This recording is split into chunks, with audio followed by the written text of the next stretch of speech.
Dalam pandangan agama Islam, riba adalah sebuah praktik yang dianggap haram, dilarang karena dianggap merugikan dan tidak adil bagi pihak yang terlibat. Riba merupakan istilah Arab yang berarti penambahan atau pertumbuhan. Secara spesifik, riba merujuk pada keuntungan atau tambahan yang diberikan atau diterima dalam transaksi pinjaman uang. Dalam Al-Quran, Allah menyatakan tentang riba dalam surat Al-Baqarah ayat 275-279 yang artinya, orang-orang yang mengambil riba tidak dapat berdiri melainkan seperti berdirinya orang yang kemasukan setan lantaran tekanan penyakit gila.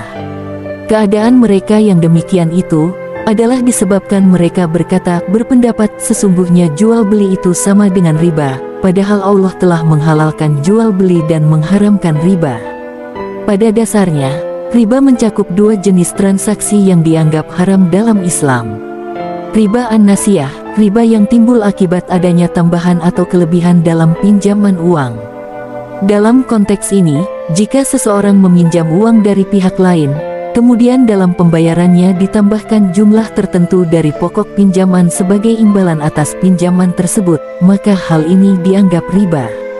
Riba al-fadl, riba yang terjadi dalam transaksi barter atau pertukaran barang.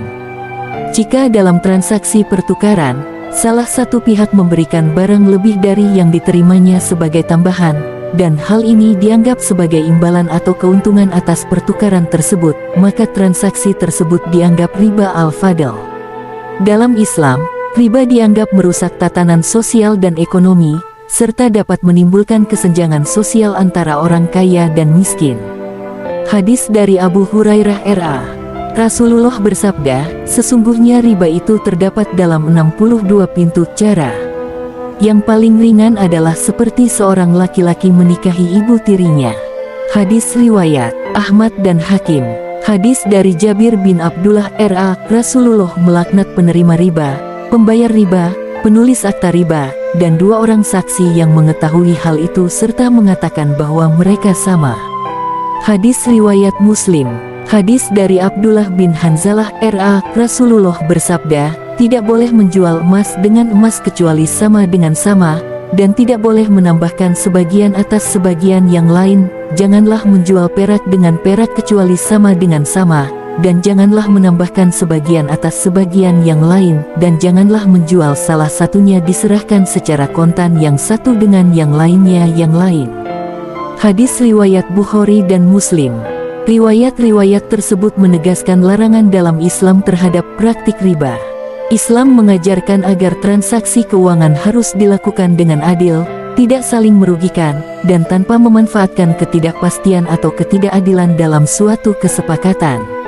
Perlu diingat bahwa hadis-hadis di atas hanyalah sebagian kecil dari banyak hadis dan riwayat lainnya yang membahas tentang riba dalam ajaran Islam. Seluruhnya menyampaikan pesan yang sama, yaitu riba adalah sesuatu yang diharamkan dan harus dihindari oleh umat muslim. Semoga konten yang telah kita saksikan hari ini memberikan inspirasi dan memberdayakan kita untuk terus berbuat kebaikan. Jangan lupa untuk selalu bersyukur atas segala nikmatnya dan berdoa untuk memohon ampunannya. Terima kasih kepada semua yang telah menonton, mendukung, dan berkontribusi dalam konten-konten Islami kami di saluran ini. Semoga kita semua dapat bertemu kembali di video selanjutnya. Sampai jumpa.